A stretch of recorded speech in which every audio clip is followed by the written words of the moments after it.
സാമിനൻ എട്ടാമത്തൊരു മസ്അലയായിട്ട് സിഫത്തു ദഫ്നിൽ മയ്യിറ്റ് മറമാടുന്നതിൻ്റെ രൂപം.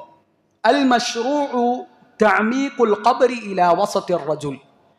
ഖബർ എത്ര ആഴത്തിൽ കുഴിക്കണം, ആ ഖബറിൻ്റെ ആഴമാണ് പറയുന്നത്. ഇബ്നു ബാസ് റഹിമഹുല്ലാഹു തആല പറയുന്നത് ഒരാളുടെ പകുതി ഉയരം ഖബറിന് ഉണ്ടാകണം എന്നുള്ളതാണ്.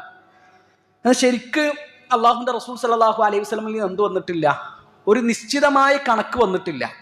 ഖബർ ആഴത്തിൽ കുഴിക്കണം, എന്നാൽ ആ ആഴത്തിൻ്റെ പരിധി എത്രയാണ് എന്ന് അള്ളാഹുവിൻ്റെ റസൂൽ സല്ലല്ലാഹു അലൈഹി വസല്ലമ നമുക്ക് പറഞ്ഞു തന്നിട്ടില്ല. ഇപ്പോൾ ഉഹദിൽ 70 ആളുകൾ ഷഹീദുകളായിട്ടുണ്ട്. നമ്മൾ മുമ്പ് സൂചിപ്പിച്ചിട്ടുണ്ട് അല്ലേ, സ്വഹാബിമാർ ക്ഷീണിച്ചിട്ടുണ്ട്, തളർന്നിട്ടുണ്ട്.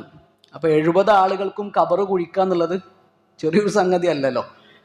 അപ്പോൾ അവർ നബിൻ്റെ അടുത്ത് വന്നിട്ട് പറയാണ്, അള്ളാഹുവിൻ്റെ റസൂൽ 70 ആളുകൾക്ക് വേണ്ടി ഇപ്പോൾ ഖബർ കുഴിക്കാൻ ഞങ്ങൾക്ക് പറ്റൂല. അപ്പോൾ നിങ്ങൾ എന്തെങ്കിലുമൊക്കെ ഒരു വഴി ഞങ്ങൾക്ക് പറഞ്ഞു തരണം, എന്തെങ്കിലുമൊക്കെ ഒരു മുകളുണ്ട് എന്തെങ്കിലുമൊക്കെ ഒരു പരിഹാരം നിങ്ങൾ ഞങ്ങൾക്ക് പറഞ്ഞു തരണം. അപ്പോൾ അള്ളാഹുവിൻ്റെ റസൂൽ സല്ലല്ലാഹു അലൈഹി വസല്ലം പറയാണ്, വദുഫിനുൽ ഇസ്നൈനി വസ്സലാസ ഫീ ഖബറിൻ വാഹിദ്. നിങ്ങൾ 2-3 ആൾക്കാരെ ഒരു ഖബറിൽ തന്നെ മറമാടിക്കൊള്ളുക. ശരിക്കും ഒരാൾ മരിച്ചു കഴിഞ്ഞാൽ അയാൾക്ക് ഒറ്റക്കാണ് ഒരു ഖബർ. ഇപ്പോൾ ഒരു ആക്സിഡന്റ് ഉണ്ടായി, ഒരു കുടുംബത്തിലെ 4 ആളുകൾ മരിച്ചു.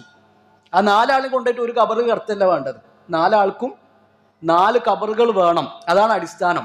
എന്നാൽ കഴിയാത്ത സാഹചര്യമാണ് അല്ലെങ്കിൽ അനിവാര്യ ഘട്ടമാണ് എങ്കിൽ എന്ത് ചെയ്യാം, ചിലപ്പോൾ ഒന്നിലധികം ആളുകളെ തന്നെ ഒരു ഖബറിൽ മറമാടേണ്ടി വരും. ഉഹദ് അങ്ങനത്തെ ഒരു സമയമായി. അപ്പോൾ ആ സമയത്ത് അള്ളാഹുവിൻ്റെ റസൂൽ സല്ലല്ലാഹു അലൈഹി വസല്ലം പറഞ്ഞൊരു കാര്യമാണ്, ഇഹ്ഫിറൂ വഔസിഉ വഅഅമികൂ. നിങ്ങൾ ഖബർ കുഴിക്കുക, അത് വിശാലമാക്കി കുഴിക്കുക. വഅഅമികൂ, ഇതാണ് നമ്മളിപ്പോൾ പറഞ്ഞ വരി, ആഴത്തിൽ ഖബർ കുഴിക്കുക. അപ്പോൾ ആഴത്തിൽ കുഴിക്കണം. അതിൻ്റെ ആഴം എത്രയാണെന്നുള്ള ഒരു നിശ്ചിത പരിധി വന്നിട്ടില്ല. ഒരാളുടെ ഉയരത്തിൽ കുഴിക്കണം എന്ന് പറഞ്ഞവരുണ്ട്, ഒരാളുടെ പകുതി ഉയരം, ഒരാളുടെ നെഞ്ച് വരെ ഉയരത്തിൽ കുഴിക്കാം എന്നൊക്കെ പറഞ്ഞവരുണ്ട്. ഏതായാലും അടിസ്ഥാനം ഇതാണ്. എന്തിനാണ് ആഴത്തിൽ കുഴിക്കുന്നത്? എന്തിനാ ഖബർ ആഴത്തിൽ കുഴിക്കുന്നത്? അപ്പോൾ നമ്മളൊക്കെ ഉദഹിയത്ത് അറുത്ത് കഴിഞ്ഞിട്ട് പിന്നെ ആ ഉദഹിയത്ത് മൃഗത്തിൻ്റെ വേസ്റ്റും കാര്യങ്ങളൊന്നും ശരിക്ക് കുഴിച്ചു മൂടിയിട്ടില്ലെങ്കിൽ പിന്നെ അടുത്ത ദിവസം എന്താ കാണുക? നായ്ക്കൾ വന്ന് മാന്തി പുറത്തേക്കിടും.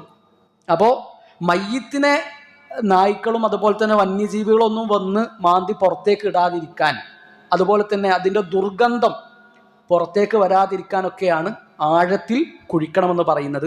അപ്പം ഈ 2 സംഗതികൾ നടക്കാൻ എത്ര ആഴം വേണോ ആ ആഴം കണക്കാക്കിയിട്ട് കുഴിക്കുക എന്നുള്ളതാണ്. പിന്നെ ഓരോ നാട്ടിലെയും മണ്ണനുസരിച്ച് ഉണ്ടാകും, മാറ്റം ഉണ്ടാകും, കുഴിയെടുക്കുന്നതിൽ മാറ്റമുണ്ടാകും എന്നതാണ് വിഷയം.